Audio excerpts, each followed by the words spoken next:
नमस्ते Bharat. BPSC teacher 3.0 और 4.0 के एग्ज़ाम को देखते हुए साथ ही कोई और भी जो वनडे एग्ज़ाम होता है उस एग्ज़ाम को देखते हुए हमने जीके जीएस कैंटीन पॉलिटी को क्वेश्चन के माध्यम से पढ़ना शुरू किया है।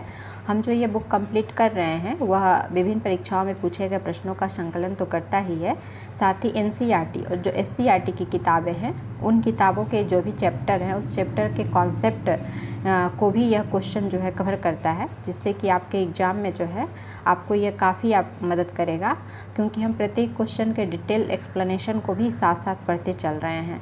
यहाँ तक कि जो है हम सिर्फ क्वेश्चन नहीं पढ़ रहे हैं बल्कि हम रिलेटेड पूरा चैप्टर टॉपिक भी पढ़ ले रहे हैं, जहाँ से जो है एग्ज़ाम में क्वेश्चन पूछे जाने की संभावना जो है बनती है।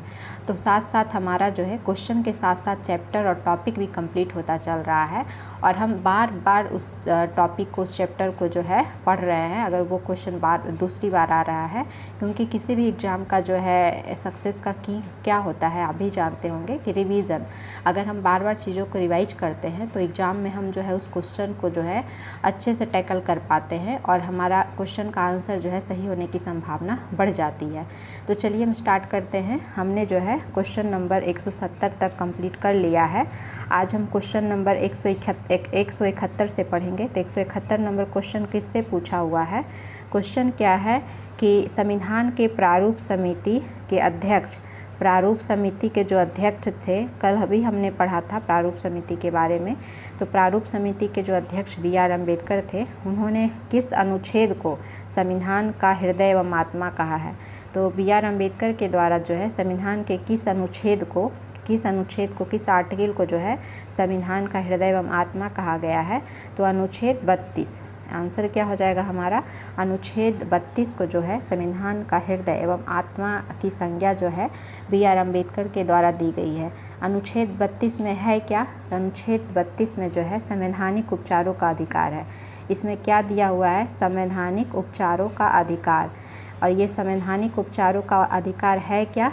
तो जो भी हमारे फंडामेंटल राइट्स है, जो मौलिक अधिकार है, उस मौलिक अधिकार को लेकर के हम जो है, अगर उस मौलिक अधिकार का हनन होता है तो उस मौलिक अधिकार के हनन को लेकर हम सुप्रीम कोर्ट या हाई कोर्ट में जो है जा सकते हैं कि हमारे अधिकारों का हनन हुआ है, इस अधिकारों को जो है हमें दिया जाए। तो इसे लेकर हम जो सुप्रीम कोर्ट या हाई कोर्ट जा सकते हैं, इसे ही हम कहते हैं संवैधानिक उपचारों का अधिकार। यानी कि जो है एक तरह से उपचार किया जाएगा, हमारा जो है अधिकार का हनन हुआ है तो उसको स्थापित किया जाएगा सुप्रीम कोर्ट या हाई कोर्ट के द्वारा। तो इस अनुच्छेद 32 को आप इस प्रकार याद रख सकते हैं कि जो भी मौलिक अधिकार हैं, मौलिक अधिकार कहाँ दिया हुआ है? संविधान के भाग 3 में मौलिक अधिकार दिया हुआ है। संविधान में कुल कितने भाग हैं? कुल 22 भाग हैं। तो कुल 22 भाग में से भाग 3 में मौलिक अधिकार दिया हुआ है। वहीं इसका अनुच्छेद क्या है? तो अनुच्छेद जो है 12 से 35 है। संविधान में कुल कितने अनुच्छेद है? 395 अनुच्छेद है, जो मूल संविधान है 395 अनुच्छेद है, उसमें से 12 से जो 35 नंबर का अनुच्छेद है, इसमें मौलिक अधिकार जो फंडामेंटल राइट है, फंडामेंटल राइट के बारे में बताया गया है। तो इस मौलिक अधिकार का अगर हमारा जो है किसी तरीके से हनन किया जाता है तो उसको संरक्षण का अधिकार ये आर्टिकल 32 प्रदान करता है। और संरक्षण कौन देगा? तो संरक्षण जो है सुप्रीम कोर्ट या हाई कोर्ट के द्वारा जो है दिया जाएगा। सुप्रीम कोर्ट जो है आर्टिकल 32 के तहत संरक्षण देगा। सुप्रीम कोर्ट आर्टिकल 32 के तहत जो है मौलिक अधिकार का संरक्षण प्रदान करेगा। वहीं जो है हाई कोर्ट जो है, हाई कोर्ट किस आर्टिकल के तहत संरक्षण प्रदान करेगा मौलिक अधिकार को? तो आर्टिकल जो है 226 के तहत। तो हाई कोर्ट वाला भी आप याद रखेंगे जो कि राज्य से संबंधित है। तो 226 के तहत हाई कोर्ट मौलिक अधिकार का संरक्षक है और सुप्रीम कोर्ट जो है आर्टिकल 32 के तहत जो है मौलिक अधिकार का संरक्षक है। तो यहाँ पर जो क्वेश्चन पूछ रहा था कि BR अम्बेडकर ने किस अनुच्छेद को संविधान का हृदय एवं आत्मा कहा है, तो अनुच्छेद 32 तो हम आंसर कर दिए, लेकिन हमें ये भी पता होना चाहिए कि आखिर अनुच्छेद 32 को ही BR अम्बेडकर के द्वारा संविधान का हृदय एवं आत्मा क्यों कहा गया। तो इसके पीछे रीज़न ये है कि चूँकि आर्टिकल 32 जो है स्वयं में ही मूल अधिकार तो है ही, लेकिन अन्य मूल अधिकारों को प्रभावी बनाने के साथ साथ इसे वास्तविक अर्थों में लागू करने का ये काम करता है। तो इसलिए जो है अम्बेडकर ने अनुच्छेद 32 को संविधान का सबसे महत्वपूर्ण अनुच्छेद बताया और इसे एक ऐसा अनुच्छेद बताया जिसके बिना संविधान जो है अर्थविहीन है। ये ऐसा ही हो गया कि जैसे कि हमारा मान लिया जाए शरीर है और शरीर में हमारी आत्मा ना रहे, हृदय नहीं रहे, तो फिर हमारा जो शरीर क्या है, एक तरह से जो है उसका अस्तित्व ही नहीं है, उसका एग्जिस्टेंस ही नहीं है। तो उसी प्रकार जो है हमारा संविधान तो है, मौलिक अधिकार भी दे दिया गया है, लेकिन मान लिया जाए मौलिक अधिकारों का हमारा किसी के द्वारा जो है हनन किया जाता है, वो व्यक्ति भी हो सकता है, राज्य भी हो सकता है, तो उसे प्रभावी बनाने के लिए भी तो कोई तंत्र होना चाहिए। तो प्रभावी बनाने का चूँकि तंत्र ये प्रदान करता है आर्टिकल 32, जो कि सुप्रीम कोर्ट और हाई कोर्ट दोनों के पास ये शक्ति है, इसीलिए जो है BR अम्बेडकर ने इस अनुच्छेद को संविधान की हृदय एवं आत्मा बताया है। तो इस आर्टिकल 32 के तहत जिस संवैधानिक उपचारों के अधिकार की व्यवस्था की गई है, तो इस संवैधानिक उपचारों के अधिकार के तहत जो है सुप्रीम कोर्ट के द्वारा आर्टिकल 32 का यूज जहां किया जाता है, वहीं हाई कोर्ट के द्वारा जो है आर्टिकल 226 का यूज करते हुए 5 प्रकार के रिट जारी किए जाते हैं। कितने प्रकार के? 5 प्रकार के रिट जारी किए जाते हैं, जिससे जो है मौलिक अधिकारों को प्रभावी बनाया जा सके। तो ये 5 प्रकार के रिट कौन कौन से होते हैं, आप बस एक बार जो है सुन लीजिए। एक तो होता है बंदी प्रत्यक्षीकरण, दूसरा होता है परमादेश, तीसरा होता है आपका प्रतिषेध, चौथा होता है उत्प्रेषण और 5वां होता है अधिकार परीक्षा। तो ये 5 प्रकार के रिट जारी किए जा सकते हैं सुप्रीम कोर्ट और हाई कोर्ट दोनों के द्वारा जो है संवैधानिक उपचारों के तहत, जिससे कि मौलिक अधिकारों को जो है अगर उसका हनन हुआ है तो उसको जो है स्थापित किया जा सके, उसको जो है एक तरह से प्रभावी बनाया जा सके। तो हम थोड़ा सा जो है मौलिक अधिकार से चूँकि यह संबंधित है, तो मौलिक अधिकार को हम एक नज़र देख लेते हैं।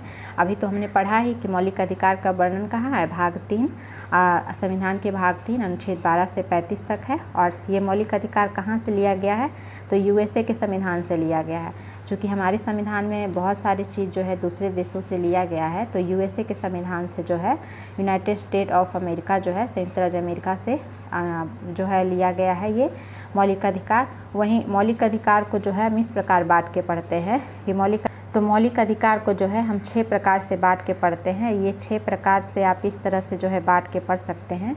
एक तो आपका हो गया आर्टिकल 14 से 18। 14 से 18 क्या है, समानता का अधिकार। 14 से 18 समानता का अधिकार। वहीं 19 से 22 आर्टिकल अनुच्छेद जो है 19 से 22 ये प्रदान करता है स्वतंत्रता का अधिकार। वहीं जो है 23 से 24, 23 और 24 क्या है, ये शोषण के विरुद्ध अधिकार है। 23 और 24 जो है शोषण के विरुद्ध अधिकार है। वहीं 25 से 28 क्या है, धार्मिक स्वतंत्रता का अधिकार है। इस धार्मिक स्वतंत्रता के अधिकार को जो है हमने पहले के वीडियो में काफ़ी डिटेल से पढ़ा है। वहीं जो है 29 और 30 जो है किससे संबंधित है, तो 29 और 30 आर्टिकल जो है संस्कृति और शिक्षा संबंधी अधिकार को 29 और 30 उससे संबंधित है। वहीं आर्टिकल 32 जो छठा अधिकार है, क्या है, जो 6 नंबर का अधिकार है वो है आर्टिकल 32। और आर्टिकल 32 किससे संबंधित है, संवैधानिक उपचारों का अधिकार। जो भी हमने पढ़ा ये आर्टिकल 32 संवैधानिक जो उपचार का अधिकार है, जो ये अन्य फंडामेंटल राइट्स हैं 14 से 18, 19 से 22, 23, 24, 25, 28, इसको प्रभावी बनाने के लिए, इसको वास्तविक अर्थों में धरातलीय स्वरूप पर लागू करने के लिए आर्टिकल 32 जो है संवैधानिक उपचार का अधिकार जो है सुप्रीम कोर्ट और हाई कोर्ट को जो है एक तरह से ये पावर दिया गया है। तो इस तरह से हम जो है 6 प्रकार से बांट कर पढ़ते हैं। 14 से 18 समानता, 19 से 22 जो है स्वतंत्रता का अधिकार, 23 से 24 शोषण के विरुद्ध अधिकार, 25 से 28 धार्मिक स्वतंत्रता का अधिकार, 29-30 जो है संस्कृति और शिक्षा संबंधी अधिकार, और आर्टिकल 32 जो है संवैधानिक उपचारों का अधिकार। तो कभी कभी ऑप्शन में इस तरह से पूछ लिया जाता है कि निम्नांकित में से जो है कौन अधिकार नहीं है, तो ऐसे बांट कर दे दिया जाता है, समता का अधिकार, स्वतंत्रता का अधिकार, शोषण के विरुद्ध अधिकार, धार्मिक स्वतंत्रता का अधिकार या संस्कृति और शिक्षा संबंधी अधिकार। तो आप इस तरह से जो है जोड़कर आप याद रखिएगा। और एक पॉइंट आप याद रख सकते हैं जहाँ से क्वेश्चन रहता है कि इस जो हम फंडामेंटल राइट पढ़ते हैं, मौलिक अधिकार जो पढ़ते हैं, तो मौलिक अधिकार का उद्देश्य क्या है, संविधान में इसको क्यों जगह दी गई है, तो राजनीतिक लोकतंत्र की स्थापना करना जो है इस मौलिक अधिकार का उद्देश्य है। मौलिक अधिकार का उद्देश्य क्या है, राजनीतिक लोकतंत्र की स्थापना करना। आप एक चीज़ पर और गौर करेंगे कि हमने मौलिक अधिकार को कहाँ से कहाँ तक पढ़ा है। 12 से 35 तक मौलिक अधिकार जो है दिया गया है संविधान में। तो हमने 14 से लेकर के 32 तक के अधिकारों को तो अभी देखा, 6 प्रकार के अधिकारों में बांट करके, जो 6 प्रकार के अधिकारों में भी बांट करके हमने देखा, तो वो 14 से 32 तक का ही वर्णन करता है। तो 12, 13 या फिर 33, 34, 35 में क्या दिया हुआ है?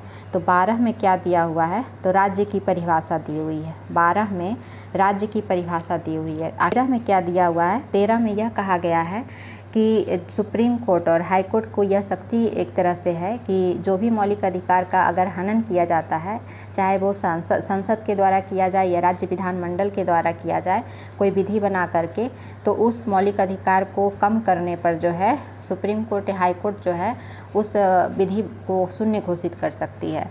यानी कि मौलिक अधिकार का अल्पीकरण कम करने वाली कोई भी विधियां जो हैं उसको शून्य घोषित किया जा सकता है सुप्रीम कोर्ट या हाई कोर्ट के द्वारा। तो इस तरह से आर्टिकल जो 13 है वो सुप्रीम कोर्ट या हाई कोर्ट को जो है न्यायिक समीक्षा की शक्ति प्रदान करता है, जुडिशियल रिव्यू की शक्ति प्रदान करता है आर्टिकल 13। तो आर्टिकल 13 को आप न्यायिक समीक्षा, जुडिशियल रिव्यू से जो है जोड़ के आप याद रखिएगा। ये पावर सुप्रीम कोर्ट और हाई कोर्ट दोनों के पास है और फंडामेंटल राइट से ही रिलेटेड है कि फंडामेंटल राइट को कम करने वाली कोई भी विधियां जो है उसको शून्य घोषित किया जा सकता है सुप्रीम कोर्ट या हाई कोर्ट के द्वारा। तो आर्टिकल 13 न्यायिक समीक्षा की शक्ति है सुप्रीम कोर्ट या हाई कोर्ट के पास। वहीं 33 में क्या है? आर्टिकल 33 में क्या दिया गया है? आर्टिकल 33 में दिया गया है कि संसद को यह अधिकार है, संसद को यह अधिकार है कि पुलिस प्रशासन, जिसमें कि सशस्त्र बल आ सकते हैं या फिर कोई भी पुलिस प्रशासन जो है पुलिस बल आ सकता है, या खुफिया एजेंसी जैसे कि CBI या कोई अन्य भी, उसके मूल अधिकारों पर जो है युक्त प्रतिबंध लगा सके। तो संसद को ये अधिकार दिया गया है कि प्रतिबंध लगा सके, मौलिक अधिकार जो भी प्रदान किया गया है तो मौलिक अधिकार पर प्रतिबंध लगाया जा सकता है संसद के द्वारा। तो ये आर्टिकल 33 में है। तो वहीं आर्टिकल 34 में क्या दिया हुआ है? 30 अनुच्छेद के तहत जो है मूल अधिकारों पर तब प्रतिबंध ये लगाता है इस आर्टिकल के तहत जब भारत में कहीं भी मार्शल लॉ लागू है। तो आर्टिकल 34 जो है मार्शल लॉ यानी कि सैन्य प्रशासन से रिलेटेड है कि जब कहीं पर जो है मार्शल लॉ यानी कि सैन्य प्रशासन लागू हो तब जो है संसद जो है वहाँ पर मूल अधिकारों पर प्रतिबंध लगा सकती है। वहीं आर्टिकल 35 किससे रिलेटेड है? आर्टिकल 35 किससे रिलेटेड है कि यह जो अनुच्छेद है केवल संसद को कुछ विशेष मूल अधिकारों को प्रभावी बनाने के लिए कानून बनाने की शक्ति प्रदान करता है। यानी कि कुछ विशेष मूल अधिकार को जब प्रभावी बनाना हो तब उस पर जो है संसद कानून बना सकती है। यानी आर्टिकल 33 हो, 34 हो या 35 हो, ये सब जो है संसद को कुछ जो है विशेष अधिकार प्रदान करता है, मूल अधिकारों पर प्रतिबंध लगाना हो या मूल अधिकारों पर कुछ विशेष जो है कानून बनाना हो तो ये संसद को अधिकार प्रदान करता है। और 12-13 को हमने पढ़ ही लिया। तो इस तरह से टोटल जो है 12 से 35 तक में क्या क्या कुछ जो है बातें एक सामान्य तौर पर हमने देख लिया क्या कुछ दिया हुआ है। तो हम मौलिक अधिकार पढ़ ही रहे हैं तो एक पॉइंट आप और याद रखेंगे, 44वां संविधान संशोधन। 44वां संविधान संशोधन 1978 के माध्यम से जो है पहले जो संपत्ति का अधिकार था वो मौलिक अधिकार था, संपत्ति का अधिकार जो था मौलिक अधिकार था।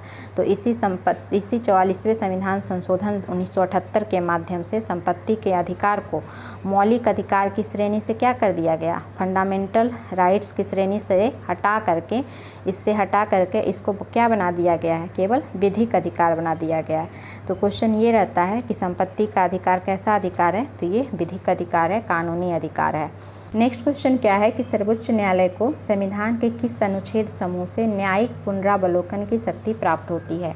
तो न्यायिक पुनरावलोकन कहिए या फिर न्यायिक समीक्षा कहिए, जो अभी हम पढ़ रहे थे आर्टिकल 13 वाला ऊपर में कि न्यायिक समीक्षा की शक्ति जो है प्रदान करता है आर्टिकल 13। तो ये न्यायिक समीक्षा या न्यायिक पुनरावलोकन दोनों एक ही है। इसका इंग्लिश क्या होता है? Judicial review.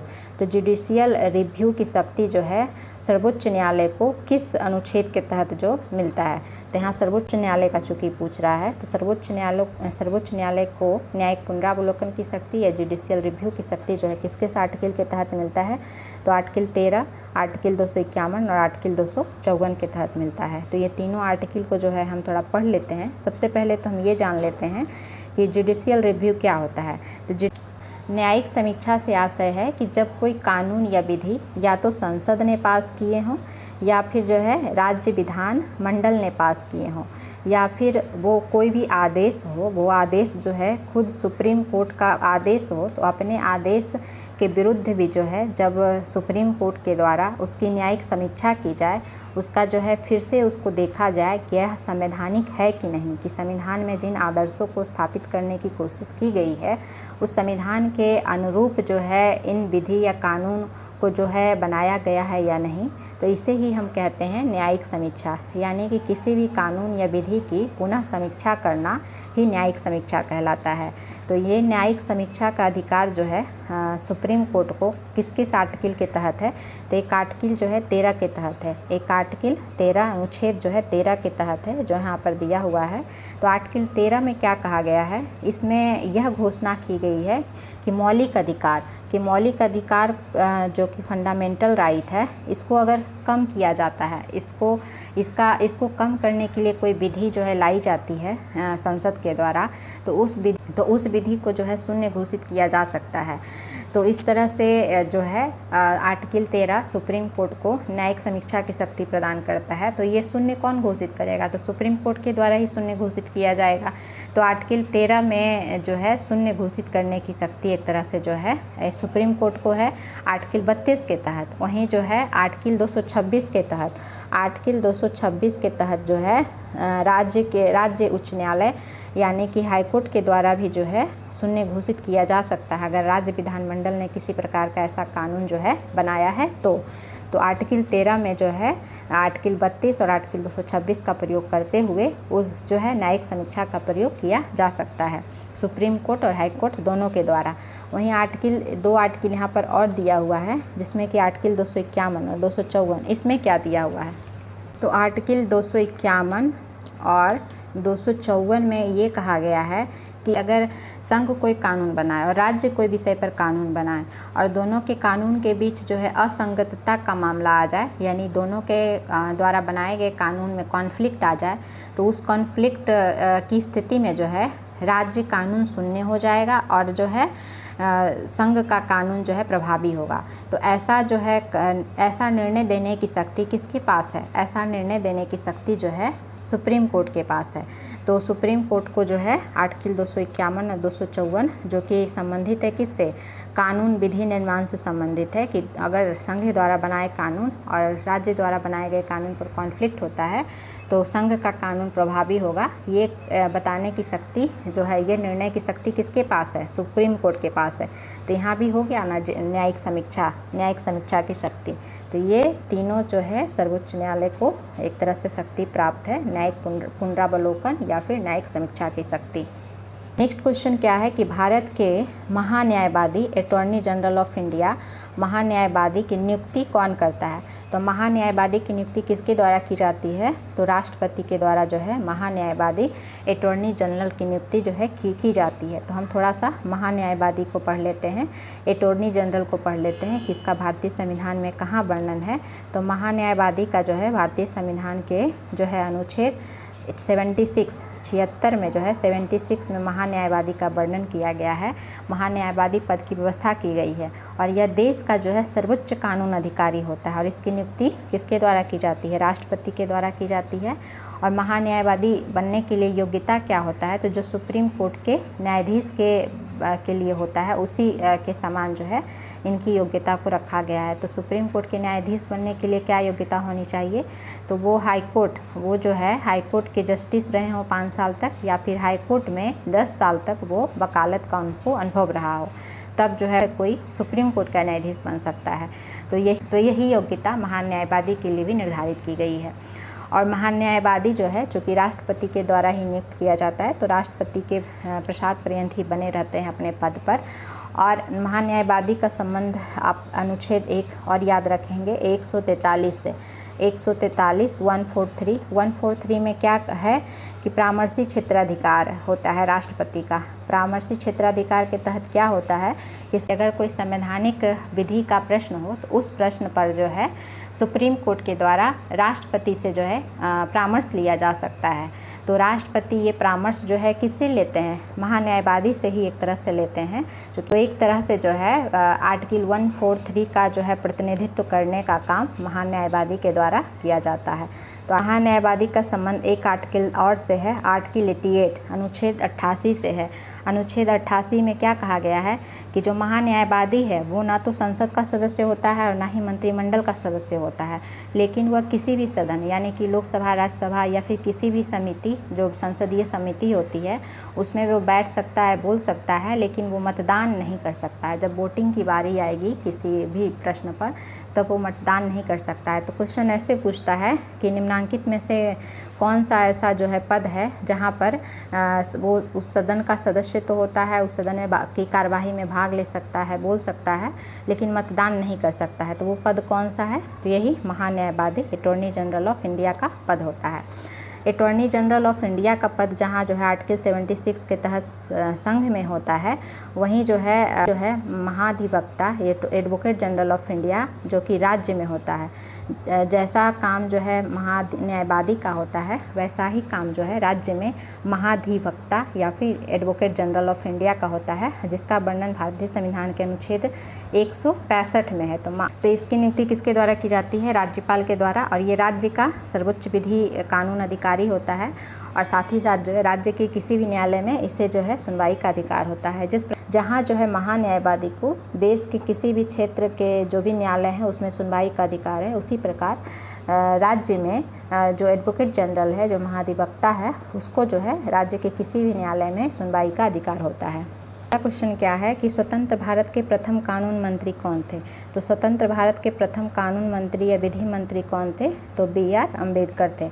कल भी हमने इनके बारे में पढ़ा था कि BR अम्बेडकर जो है स्वतंत्र भारत के प्रथम विधि मंत्री इनको बनाया गया था। और साथ ही जो है प्रारूप समिति के भी अध्यक्ष कौन थे, BR अम्बेडकर थे। प्रारूप समिति का गठन क्यों किया गया था, तो संविधान निर्माण के लिए जो है एक महत्वपूर्ण समिति थी प्रारूप समिति। तो इस प्रारूप समिति के भी अध्यक्ष जो है BR अम्बेडकर ही थे। ये 7 सदस्यीय प्रारूप समिति था, उस 7 सदस्य में एक सदस्य BR अम्बेडकर और 6 अन्य सदस्य थे। तो इस तरह से प्रारूप समिति के भी अध्यक्ष BR अम्बेडकर थे।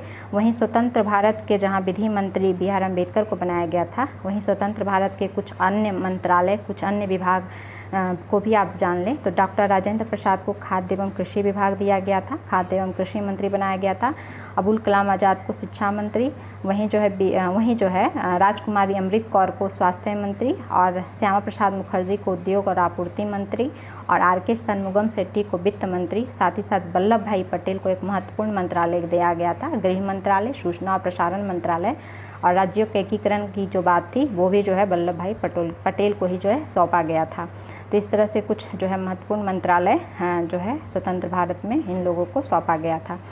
नेक्स्ट क्वेश्चन पर हम आते हैं। भारत एक है, भारत क्या है, तो भारत जो है एक राज्यों का संघ है। भारत क्या है, राज्यों का संघ है। तो इसको हम थोड़ा डिटेल से पढ़ लेते हैं कि भारत राज्यों का संघ किस प्रकार है। तो भारतीय संविधान में कुल कितने अनुच्छेद हैं, 395 अनुच्छेद हैं। तो अनुच्छेद नंबर 1 से 4 तक, अनुच्छेद 1 से 4 तक क्या कहा गया है कि संघ एवं इसके क्षेत्रों की चर्चा की गई है कि भारत में जो भी राज्य हैं और उसके राज्य क्षेत्र हैं उसका वर्णन जो है अनुच्छेद 1 से 4 तक किया गया है।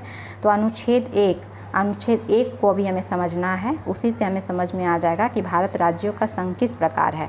तो अनुच्छेद 1 में क्या कहा गया है कि इंडिया यानी भारत, दोनों शब्द का जिक्र है, इंडिया का भी जिक्र है और भारत का भी जिक्र है।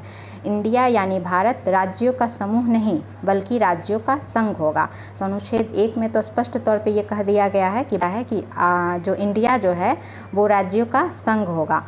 तो यहाँ संघ होने का आशय क्या है, संघ होने का आशय क्या है, कुछ मतलब तो होगा कि यहाँ राज्यों का समूह नहीं रखा गया बल्कि राज्यों के संघ की चर्चा की गई है। तो राज्यों का संघ होने से तात्पर्य दो तात्पर्य। एक तात्पर्य ये है कि भारतीय संघ जो है राज्यों के बीच कोई समझौते का परिणाम नहीं है, जैसे कि USA में है। अगर हमारे यहाँ समझौते का परिणाम होता तो राज्य जो है संघ से अलग भी हो सकते थे, क्योंकि अगर समझौता किया जाएगा तो समझौते से कभी कोई हट भी सकता है। तो यहाँ समझौते का परिणाम नहीं है संघ, तो यहाँ समझौते का परिणाम नहीं है राज्य, जिससे कि वो जो है संघ से अलग नहीं हो सकते हैं। जबकि यूएसए में समझौते का परिणाम है, तो वहाँ राज्य जो है संघ से अलग हो सकते हैं। वहीं दूसरा संघ का आशय क्या है? ये तो पहला आशय हो गया कि समझौते का परिणाम नहीं है राज्य, यानी राज्य जो है समझौते से नहीं जुड़े हैं, तो राज्य अलग नहीं हो सकते हैं संघ से। वहीं दूसरा आशय है संघ होने का कि राज्यों को संघ से विभक्त होने का अधिकार नहीं है, यानी कि एक तो वो समझौते से नहीं मिले हैं संघ में, और दूसरा जो है विभक्त नहीं हो सकते हैं। तो इस तरह से ये राज्यों का संघ है यहाँ पर। तो यानी कि एक प्रशासन के दृष्टिकोण से, एकीकरण के दृष्टिकोण से जो है ऐसी बात कही गई ताकि जो है अधिक से अधिक राज्य जो हैं विभक्त ना हो सके, संघ से एकजुट होकर के रह सकें। इसीलिए राज्यों के संघ की व्यवस्था की गई। राज्यों के समूहीकरण की व्यवस्था नहीं की गई है। अगर समूहीकरण की व्यवस्था होती तब जो है बहुत अधिक बंटवारा हो जाता। इसीलिए अनुच्छेद 1 में स्पष्ट तौर पे कह दिया गया है कि भारत जो है, इंडिया यानी भारत राज्यों का समूह नहीं है बल्कि राज्यों का संघ है। तो सीधा आप याद रखें कि राज्यों का संघ कहने का आशय है एकीकरण, यूनिटी, जोड़ कर रखना।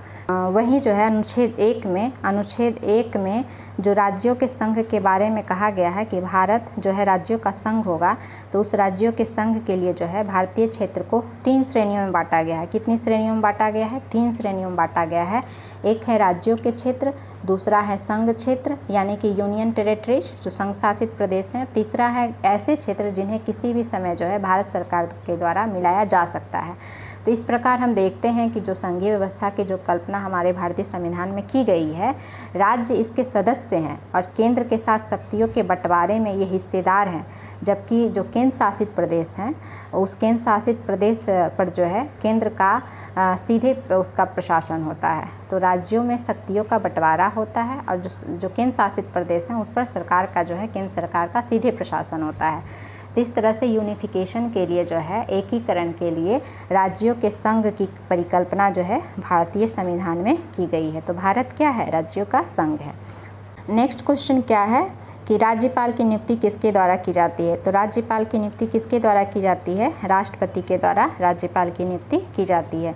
तो राज्यपाल का एक ओवरव्यू हम देख लेते हैं। तो राज्यपाल का जो है वर्णन संविधान में कहाँ किया गया है? तो राज्यपाल का वर्णन संविधान के भाग 6 में। वहीं आर्टिकल जो है, अगर अनुच्छेद देखें तो अनुच्छेद 153 से लेकर के 167 तक जो है राज्यपाल पद की व्यवस्था की गई है। और जो राज्यपाल की नियुक्ति राष्ट्रपति के द्वारा तो की ही जाती है, और साथ ही साथ ये राष्ट्रपति के प्रसाद पर्यंत अपने पद पर बने रहते हैं।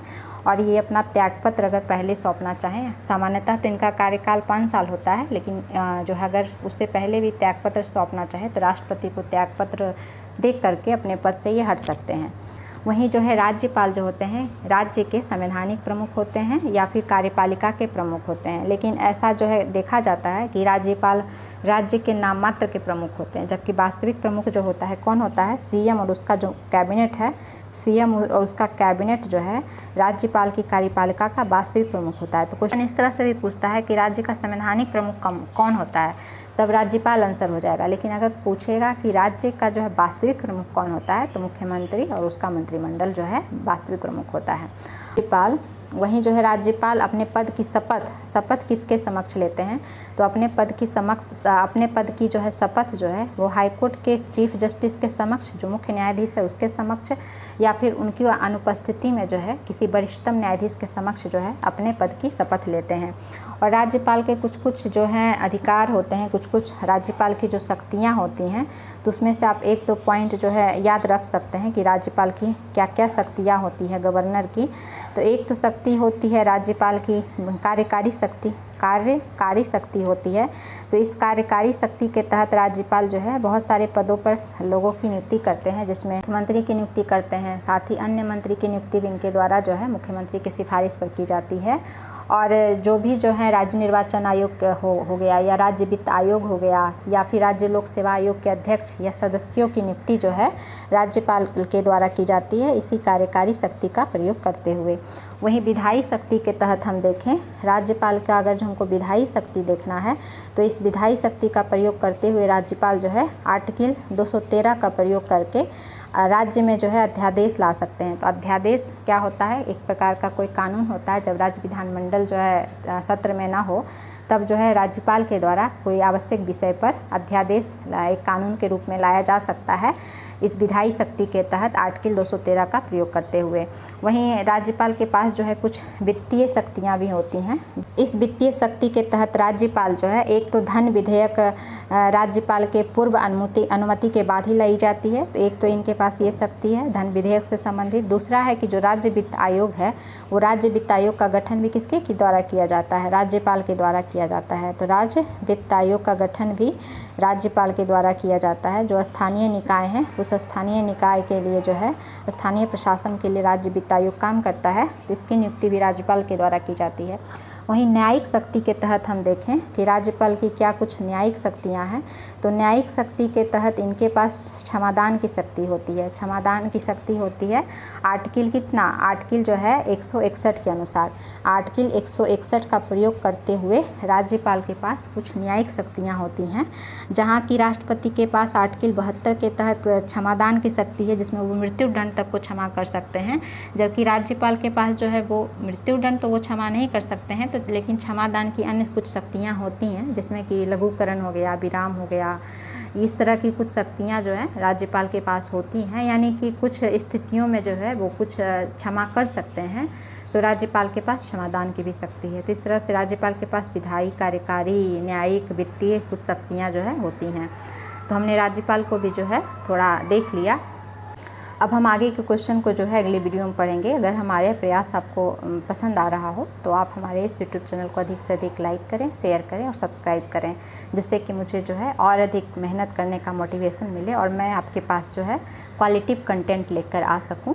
तो चलिए फिर मिलते हैं किसी इंपॉर्टेंट वीडियो के साथ। तब तक के लिए धन्यवाद।